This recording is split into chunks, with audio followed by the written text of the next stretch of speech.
ఇక్కడికి వచ్చాక ఇండస్ట్రీకి వచ్చిన తర్వాత మీరు ఫేస్ చేసిన ప్రాబ్లమ్స్? చాలా ఫేస్ చేసాం. కామన్‌గా ఇండస్ట్రీలో ప్రతి ఒక్కడు ఫేస్ చేస్తాడు రెగ్యులరే. యాహ్! కాకపోతే ఏంటంటే ఇంట్లోకెళ్ళకుండా ఒక 2 ఇయర్స్ ఉన్నాను అంతే.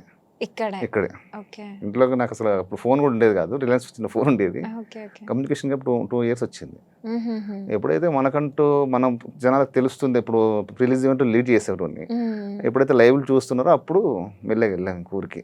ఓకే. అట్లా. యాహ్! సార్ మీరు మీ ఊరిని అంటే 2 ఇయర్స్ వదిలేసి ఇక్కడికొచ్చానని అన్నారు గదా! అవును. అంటే 2 ఇయర్స్ కాంటాక్ట్‌లో లేకుండా కంప్లీట్‌గా ఇక్కడే ఉండి, ఇక్కడే యెస్. వర్క్ చేసుకుంటూ అండ్ 2 ఇయర్స్ ఆఫ్టర్ 2 ఇయర్స్ మీరు అక్కడికెళ్ళాను అని చెప్పారు గదా! అవును. అలా రియాక్షన్ ఎలా ఉంది అసలు? నేను 2 ఇయర్స్ వచ్చిన తర్వాత కూడా నేను ఎవరికీ కాంటాక్ట్ లేను మీకు చెప్పాను కదా! యాహ్! యాహ్! ఆఫ్టర్ 2 ఇయర్స్ ఎప్పుడు వెళ్ళానంటే వి6 బతుకమ్మ సాంగ్ చేశా. ఓకే. హ్మ్.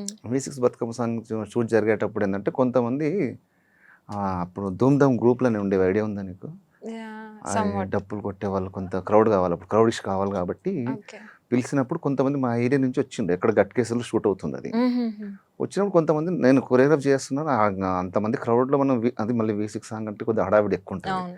అది చేసే టైంలో కొంతమంది నన్ను గుర్తుపట్టి వాళ్ళు అనుకుంటున్నారంట వీడు మనోడేనా కాదా? మనోడేనా కాదా? ఓకే. బ్రో ఎవరితో ఇంతవరకు కమ్యూనికేషన్ లేదు కదా! ఊరికి కూడా రాలేడు కదా! ఏంది అని అనుకున్నా. అంటే నేను ఊరు నుంచి వచ్చినప్పుడు ఏందంటే చాలామంది ఎగతాళి చేసిండ్రు. ఓకే. నేను క్రికెట్ అంటే వీడు పని పాట ఏం చేయడు. పొద్దున్న లేస్తాడు, క్రికెట్ అంటాడు. తర్వాత ఏదో చేస్తుంటాడు. అసలు వీళ్ళ నాన్న చెప్పింది వినడు, పట్టించుకోడు అన్న టైంలో నన్ను కొంతమంది చీప్‌గా చూసిండ్రులే. హ్మ్. అప్పుడు మనకు కొద్దిగా కోపం ఎక్కువుంటది ఆ ఏజ్‌లో. వీడు ఎవడన్నా మనకు అంత గొడవలు ఇట్లా మస్తు జరిగినాయి. ఆ టైంలో చెప్పకుండా వచ్చిన తర్వాత మనం ఆ సాంగ్ రిలీజ్ అయిన తర్వాత ఎళ్ళాం ఊరికి. ఓకే. అది సాంగ్ వైరల్ అయింది. అదే టైంలో నేను కూడా వైరల్ అయ్యేసరికి మనోడు చేసిండు, మనోడు చేసిండు అన్నారు. అప్పుడు మా నాన్నకి ఇంట్లో కూడా మా రిలేటివ్స్ ఎవరు నాకు కమ్యూనికేషన్ లేరు. అచ్చా! ఓకే. ఇప్పుడు కూడా చాలా మంది రేర్ చాలా మంది దగ్గరికి వెళ్ళను నేను. హుహుహుహు. ఓన్లీ నాకు ఒక నలుగురు, ఐదుగురు మంది వాళ్ళకి వెళ్తాను, వాళ్ళతోనే మాట్లాడతాను, వాళ్ళతోనే ఉంటా. మా రిలేటివ్స్‌తో కూడా. హుహుహుహు. మాక్సిమం పెళ్ళిళ్ళకి పోయింది కరెక్ట్‌గా గట్టిగా కొడితే ఒక 4 పెళ్ళిళ్ళు పోయిండు అంతే. మా రిలేటివ్ మొత్తానికి. 4, 5 అంతే. అది కూడా పోయినామా 10 నిమిషాలు చూసినాము వచ్చేసినాము. హ్మ్. నాకు నచ్చదనమాట. వాళ్ళు కొద్దిగా ఏందంటే మనం కొద్దిగా తక్కువలో ఉంటాం, డబ్బులు తక్కువుంటాయి అన్న ఈగోలు చూపిస్తారాళ్ళు. సో, వాళ్ళెవరో వాళ్ళ తాతలు సంపాదించిన డబ్బులు పెట్టుకొని నా డబ్బుల్లా ఫీల్ అయితారనమాట. అదేంది నేనేమనుకుంటా అంటే మన డబ్బులు రూ. 10 మనం సంపాదించుకొని సెట్ అయిపోతే బావుంటదన్న ఆ చాలు. కాన్ఫిడెన్స్‌తో వచ్చా నేను. అవును. సో, ఊరికి పోయిన తర్వాత కూడా వాళ్ళు కొ నెక్స్ట్ టైమ్ ఎళ్ళినా కదా! సాంగ్ అయిపోయిన తర్వాత. ఓకే. మా నాన్న హ్యాపీ. మా నాన్నకి మా ఊర్లో సర్పంచ్ వాళ్ళందరూ మీ కొడుకు చేసిండు, మీ కొడుకు చేసిండు కొద్దిగా ఆయన అప్పుడు మా నాన్నకి అసలు చాలా తక్కువ మా నాన్నతో మాట్లాడింది కూడా నేను. హుహుహుహు. గట్టిగా ఫ్రీగా మాట్లాడిందంటే ఒక 2, 3 డేస్ మాట్లాడి ఉంటా అంతే. ఇన్ని జర్నీలో. అమ్మో! అసలు హ్మ్. ఫ్రీడమే ఉండేది కాదు మా నాన్నతో. ఓకే. చాలా భయం స్ట్రిక్ట్. నాకు. ఓకే. అంటే మా అన్నేంది మంచిగా జాబ్ చేసుకుంటాడు. అన్నది వేరు. మనం హుహు. రివర్స్ మొత్తం. చెప్పింది నువ్వు ఎన్ని సార్లు కొట్టినా మనకిది క్రికెట్ వదిలేటోళ్ళం కాదు. సో, దానివల్ల మా నాన్నకు ఎక్కువ బాండింగ్ చాలా తక్కువ. ఓకే. ఆయన నాకు చెప్పకపోయినా హ్యాపీ ఫీల్ అవుతాడు కదా ఇంకా. ఇంకా తెలంగాణ కల్చర్‌లో ఏముంటది నైట్ పోయి కూర్చొని తాగి వాళ్ళ ఫ్రెండ్స్‌తో తాగి అట్లా ఆయన చిల్ అయ్యిండు అప్పుడు. హుహు. ఇంకా రావడం, పోవడం అయితుంది. ఇంకా నెక్స్ట్ ఎళ్ళినప్పుడు బండి తీసుకున్నా. హుహుహు. బండి తీసుకొనెళ్ళినా. ఓకే. అట్లా బండి తీసుకొని ఇంకా హ్యాపీ ఫీల్ అయ్యిండు. ఇంకా అప్పుడు కొద్దిగా మా నాన్న మాట్లాడి తిన్నావా? ఎప్పుడొచ్చినావు? ఇదే మాట అంతే. ఓకే. ఫ్రీగా అంతే. మాట్లాడుకుందే లేదు. మా నాన్న చనిపోయేంత వరకు కూడా ఫ్రీగా మాట్లాడలా. ఓకే. అట్లా.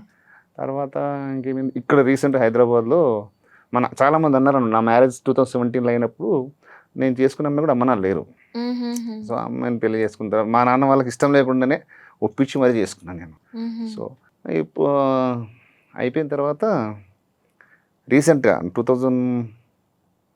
2026 కదా ఇది. 24లో ఇల్లు తీసుకున్నాను హైదరాబాద్‌లో. ఓకే. మా నాన్న గుడ్. హ్యాపీ అప్పుడు. ఓకే. అంటే మనం ఎట్లొచ్చినాం, ఏం చేసినాం, ఇప్పుడు హైదరాబాద్‌లో ఏం చేస్తున్నాం. అప్పుడు మా నాన్న 10 మందికి ఇప్పుడు హ్యాపీగా ప్రౌడ్‌గా చెప్పుకున్నాడు. హుహు. కానీ ఎక్కువ రోజులు ఉండలేకపోయాడు మా నాన్న అంతే. మనం యాహ్! మార్చ్‌లో ఇల్లు తీసుకున్నాం. గృహప్రవేశం అయిపోయింది. ఆగస్ట్‌లో చనిపోయాడు. ఓహ్! అదొక్కటి ఆయన డ్రీమ్ ఫుల్‌ఫిల్ చేసిన. హ్మ్. అది హ్యాపీ అంతే. ఓకే. ఏ రిగ్రెట్స్ లేవంటారు అంతే. ఇంకా. యాహ్! అంతే. యాహ్! మ్యామ్ ఏం చేస్తున్నారు? అంటే మీకు మ్యారేజ్ ఇదంతా? మా మిస్ డాన్సర్. డాన్సర్. అదే డాన్సర్. అడుగుదాం అనుకున్నా. మీరు డాన్సరే. కొరియోగ్రాఫర్ గదా! ఆబ్వియస్‌గా డాన్సరే. అటు నుంచి ఎలా వస్తది రూట్ అనుకున్నా. డాన్సర్ తను బిజీ చేస్తుంటది. ఇప్పటికి గూడా. ఇప్పుడు బిజీ చేస్తది. ఓకే. డన్. యాహ్! సార్ మీ బ్రదర్ ఏం అన్న చేస్తారు? చనిపోయాడు. 2015లో అన్న చనిపోయాడు. అట్లా. ఓకే. సారీ.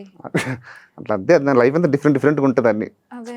బాగుంటున్న టైంలో ఏదో ఒకటి జరుగుతది. హ్మ్. సో, అందుకే అందరూ దూరంగా ఉంటా. అందుకే రిలేటివ్స్ ఎక్కువ పోనని చెప్పేది అందుకనే. అచ్చా! ఓకే. అదే బాండింగ్ రీజన్. పెంచుకోవడం ఎందుకు, ఇబ్బంది పడడం ఎందుకనేసి అందుకే దూరంగా ఉంటా. ఓకే. యాహ్! సార్. హ్మ్. మేడమ్‌కి మీకు అసలెలా స్టార్ట్ అంటే అయిందంటే? నేను అది ఈవెంట్ అంటే గుంటూరు టాక్స్ మూవీ రిలీజ్ ఇవ్వంట, దానికి ముందే అనుకుంటా మేబీ. ఓకే. అప్పుడు మేము ప్రాక్టీస్ చేస్తున్నాం, గర్ల్స్ కావాలి డాన్సర్స్ మనకు అప్పుడు గ్రూప్, పెద్ద గ్రూప్ అనమాట. అది కానీ అనుకుంటా ఏదో సినిమా మేబీ. ఆ టైంలో వేరే నా దగ్గర చేసిన అబ్బాయి, అన్న మాకు తెలిసిన అమ్మాయి ఉంది, కొత్త ఇంట్రడ్యూస్ అవుతుంది, డ్యాన్స్ బాగా చేస్తుంది అంటే వాళ్ళ మాస్టర్తో మాట్లాడి తీసుకొచ్చాడు అనమాట. మా సేమ్ క్యాస్ట్ అయిపోయింది. సరే క్యాజువల్గా ఫ్రెండ్లీగా మాట్లాడుతున్నాం, తర్వాత మళ్ళీ లవ్ అయింది. అంతే డైరెక్ట్ ఒక సాంగ్ తోనే సాంగ్ ఈవెంట్ అది. ఓకే. ఆ ఈవెంట్ లో తర్వాత అమ్మాయి కంటిన్యూగా మనకు వర్క్స్ షోస్ ఉంటే చెప్పండి అంటే కంటిన్యూగా మన పర్మనెంట్ గా చేస్తుంది. ఓకే. సరే ఒక రోజు ప్రపోజ్ చేసాం. యాక్సెప్ట్. రోజు చాలా జరిగిన లేదు. కొన్ని చెప్పండి. హాస్టల్ ఉంటే హాస్టల్కి వెళ్ళి గొడవ చేయడాలు ఓ చాలా జరిగినాయి. ఆమె కొన్ని రోజులు వెళ్ళిపోయింది ఇక్కడ నుంచి, ఇంకా 1 month 2 months వెళ్ళిపోయింది వాళ్ళ ఊరికి. అచ్చా.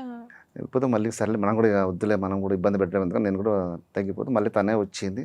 హాస్టల్కి వచ్చి ఆమె షూట్లు చేసుకుంటుంది. అచ్చా. తర్వాత మళ్ళీ మన అసిస్టెంట్కి చెప్పి మామూలుగా వర్క్ పర్పస్ వస్తానులే, నాకు ఇట్లాంటి ఏం అది ఉండద్దు, పాత రిమైండ్ చేద్దానంటే సరే మనం కూడా లైట్ తీసుకున్నాం. నెక్స్ట్ డే నాకు ప్రాక్టీస్ జరుగుతుంది ఒక ఈవెంట్కి, నెక్స్ట్ డే నాకు ఎంగేజ్మెంట్ ఇంటి దగ్గర. ఆ టాపిక్ అమ్మాయికి తెలుసు.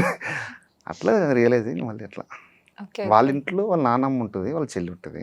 ఓకే. వాళ్ళ నాన్నమ్మ కూడా చనిపోయారు అనమాట మొన్నే. అచ్చా. వాళ్ళ నాన్నమ్మని ఒప్పించడానికి ఎక్కువ టైం, మా ఇంట్లో ఒప్పుకున్నారు, వాళ్ళ ఇంట్లో ఒప్పుకోవడానికి, వాళ్ళ నాన్నమ్మ ఒప్పుకోవడానికి టైం పట్టింది మాకు 1.5 year నాన్న ఒప్పుకోవడానికి ఒప్పుకోవడానికి. Shit. అట్లా ఇంకేంటి తిట్టి చేసుకున్నాను ఇంకంతా. Yeah. వాళ్ళ ఇంట్లో ఒప్పించేసి, మా ఇంట్లో ఒప్పించేసి ఇప్పుడంతా వెల్ అంత సెటిల్డ్. కూల్. 2 బాబులు. ఓకే.